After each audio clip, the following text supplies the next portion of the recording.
O boi que guardava o sábado. Capítulo 20.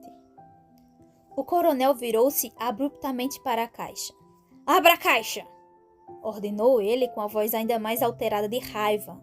Abra a caixa imediatamente! Yuri adiantou-se e abriu o trinco. Ergueu a tampa e se abaixou para ajudar Nikolai a ficar em pé. Fazia apenas 3 dias que Nikolai fora colocado dentro da caixa, mas suas pernas já pareciam borracha. Ele tentou ficar em pé sem cair, mas não conseguiu.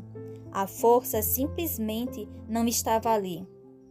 Com tão poucos dias entre os períodos que passava na caixa, ele havia lentamente perdido a capacidade de recuperar-se rapidamente, e cada vez suas pernas se atrofiavam um pouco mais.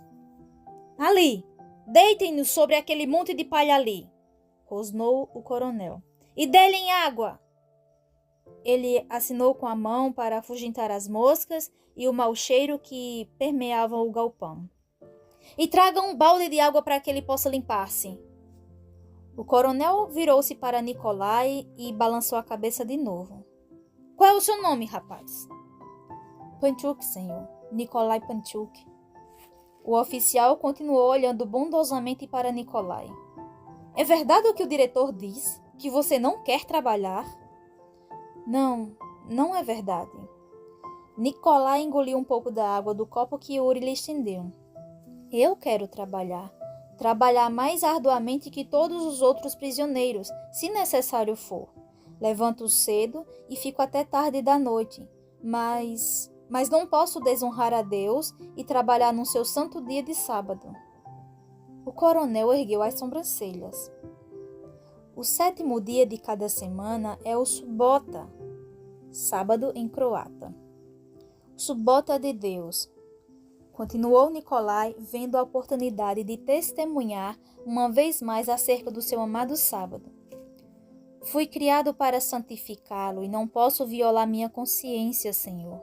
No 7º dia de cada semana não posso trabalhar porque estaria desobedecendo às ordens do meu Deus. Nikolai queria ser respeitoso diante do oficial, mas naquele momento estava deitado sobre um monte de palha. Era difícil ficar em posição de sentido ou fazer continência ao coronel enquanto jazia prostrado sobre o chão de estábulo. O nervosismo transparecia em seu rosto. Descansar, prisioneiro. Foi a primeira ordem reconfortante do coronel enquanto olhava para baixo, para Nikolai. Em que você trabalhava antes de vir para este campo? Eu era pastor, senhor. Por isso fui enviado para cá, em primeiro lugar porque eu não quis entregar a lista dos membros da minha igreja KGB. A voz de Nikolai tremia e quase se embargou de emoção enquanto acrescentava. Eu não podia, senhor. Seria trair a confiança que os membros haviam colocado em mim como seu líder espiritual. Nikolai se sentiu estranho. Por que estava desnudando a alma diante desse desconhecido oficial do exército? Sentia-se envergonhado e aliviado ao mesmo tempo. Não sabia explicar, mas de algum modo parecia a coisa certa a fazer naquele momento. Então você trabalharia, só que não aos sábados. O seu subota, como você o chama. Sim, senhor. Trabalharei duro antes do nascer do sol e bem depois que escurecer para compensar o tempo correspondente ao sábado. O coronel olhou para o diretor. Você tem um trabalho desse tipo? Que possa ser feito em alguns dias e não em outros? Um trabalho que possa ser feito em menos dias, se esse homem trabalhar mais horas cada um dos outros dias? O diretor pensou por um longo momento. Bem, existe a água que precisa ser trazida da fonte a 1 quilômetro de distância.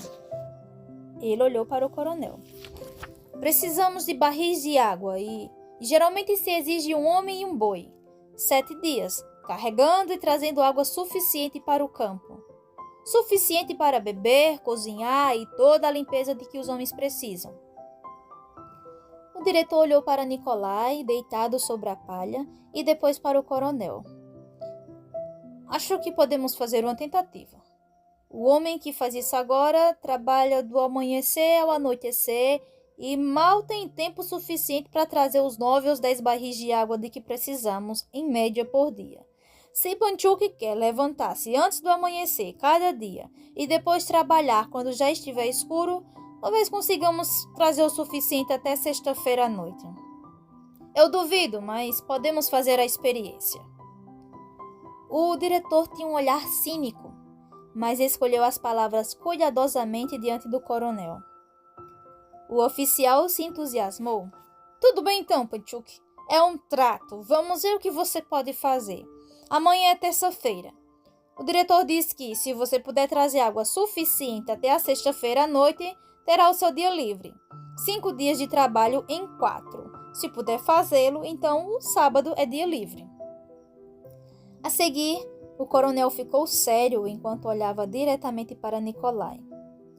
Mas, se você não cumprir a sua parte no trato, terá que carregar água nos sábados também. Seu subota, como você diz.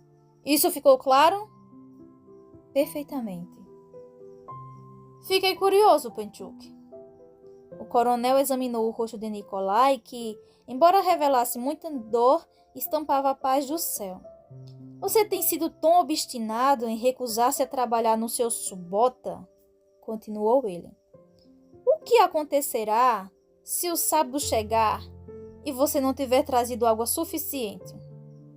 Fizemos um trato e, de algum modo, tenho a impressão de que você provavelmente ainda escolheria ir para dentro da caixa a trabalhar e violar seu dia santo.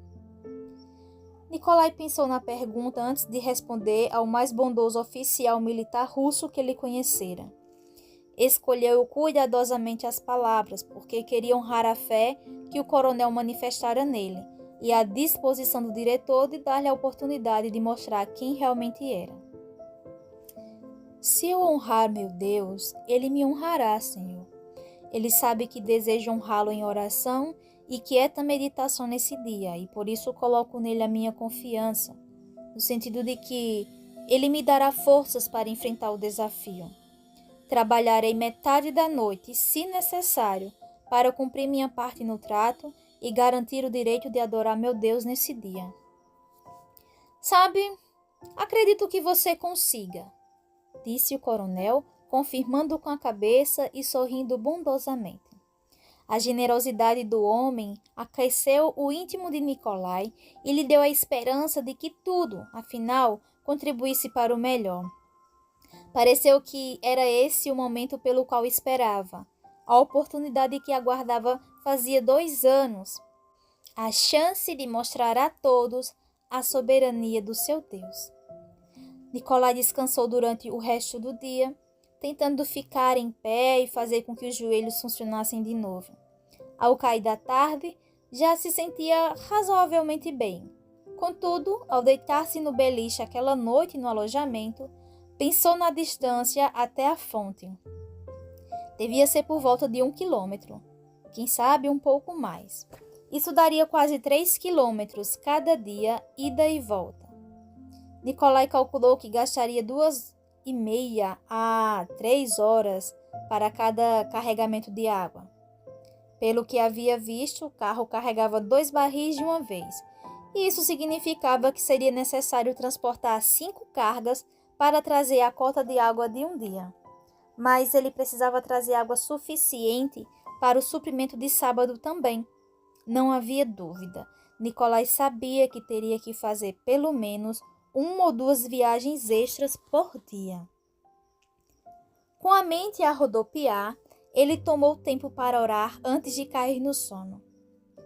Senhor, ajuda-me a não ficar preocupado. Ajuda-me a ter a energia de que preciso para assumir esse impressionante desafio. É verdadeiramente um desafio que vem direto das cortes celestes.